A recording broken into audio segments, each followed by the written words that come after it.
अब देखिए ये ईदी सेंटर की जैसे बात करते हैं, अगर यहाँ पे कोई वैसे ही आप लोग जैसे खवातीन आए, अब आप मुझे बताएं एक्टिविटीज़ क्या है उनके लिए वहाँ पे? जैसे जो हमारे पास बच्चियाँ हैं उनके लिए सिलाई कढ़ाई के सेंटर हैं। हाँ। वो सिलाई कढ़ाई सीखती हैं, और जो लड़कों के सेंटर हैं वो उनके टेक्निकल कोर्सेज हैं। और एजुकेशन वाइज आप लोग लड़कियों को एजुकेट कर रहे हैं? एजुकेट कर रहे हैं। छोटे बच्चों के स्कूल अलग हैं, छोटी बच्चियों को, लड़कियों को भी आपने जी। पहले तो सिलाई कढ़ाई की बात कर दी। जी जी, आप पहले कहती हैं कि बच्चों को हम एजुकेट लड़कियों कर के रहे भी हैं। स्कूल अलग हैं। हाँ बिल्कुल। मतलब जैसे अब मैं नॉर्थ कराची की, तो वहाँ का स्कूल अलग है। जो ईदी सोराब बोर्ड है वहाँ का स्कूल मतलब अलग मुझे है। बताएं और क्या, जैसे शेल्टर के लिए लोग, ये तो हम ओल्ड एज की बात करें, अब शेल्टर भी ईदी करता है। शेल्टर के लिए आप लोगों ने मतलब बच्चों के लिए, उनकी माओं के लिए जो जिनको घर से निकाल दिया जाता है, और अडॉप्शन का भी बताइएगा कि यहाँ से बहुत बच्चे अडॉप्ट भी होते हैं ज़्यादातर, उसका भी थोड़ा सा बताएं। अच्छा, अडॉप्शन जो होती है वो हमारी हेड ऑफिस मीठा दर से होती है। वो जो मिसेस फैसल ईदी हैं जी, वो खुद ये तमाम मामला हैंडल करती हैं। ना सिर्फ अडॉप्शन, बल्कि जो बच्चियाँ मतलब जो बड़ी होती हैं हमारी झूले में आई हुई, या जो लवारिस में गुमशुदगी में आती हैं, वो यहीं माशाल्लाह परवरिश पाती हैं, तालीम हासिल करके फिर उनकी शादियाँ भी की जाती हैं। अच्छा, तो ये सारे मामला अडॉप्शन के और शादियों के ये मिसेस जो फैसल ईदी हैं वो सब ये खुद देखती हैं। अच्छा मुझे बताइए, एकदम से जब भी हम कोई ऐसे शेल्टर का सुनते हैं तो हमारी निगाहों में तर्स क्यों आ जाता है फौरन से? मतलब ये तो एक हेल्पफुल चीज है ना, अगर ये पूरी दुनिया में होता है, पूरी दुनिया में किया जाए, वो अपनों से दूर हो जाता है, अपनों से दूर है। अच्छा, अभी आप ये बात कर रही थी ना कि हम उनको अकेला ना छोड़ें, एटलीस्ट अगर हम शेल्टर होम में उनको डाल रहे हैं तो कम से कम उनका उनसे मिलने तो आए। बिल्कुल नहीं आते सारी हम खवातीन देखते हैं वो बेचारी ऐसे ही दुनिया से चली जाती हैं, ये आस लिए कि मेरा बेटा मुझसे मिलने आ जाए। हम उनसे कहते हैं अगर आप घर पे नहीं रख सकते, ठीक है, वो माजूर पेशेंट हैं, आप उनका देखभाल नहीं कर सकते, तो ठीक है मिलने तो आए ना। वो मिलने भी नहीं आते हैं। वो कहते हैं टाइम नहीं है, ठीक है आ जाऊंगा। तो फिर हम उन्हें एक ये फैसिलिटी देते हैं कि ठीक है चले आप मिलने नहीं आ सकते तो हम महीने में 2 बार हम उनकी फोन कॉल पे बात करा देंगे कि एटलीस्ट चले आप बात कर लें।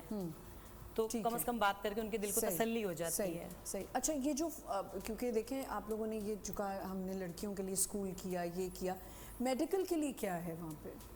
मेडिकल के लिए हमारे पास अपने हॉस्पिटल है, मूसलन में हमारा बिल्की सीधी हॉस्पिटल है। किसी को भी अल्लाह न करे कोई मेडिकल इमरजेंसी होती है तो हम फ़ौरन उन्हें वहाँ भेजते हैं।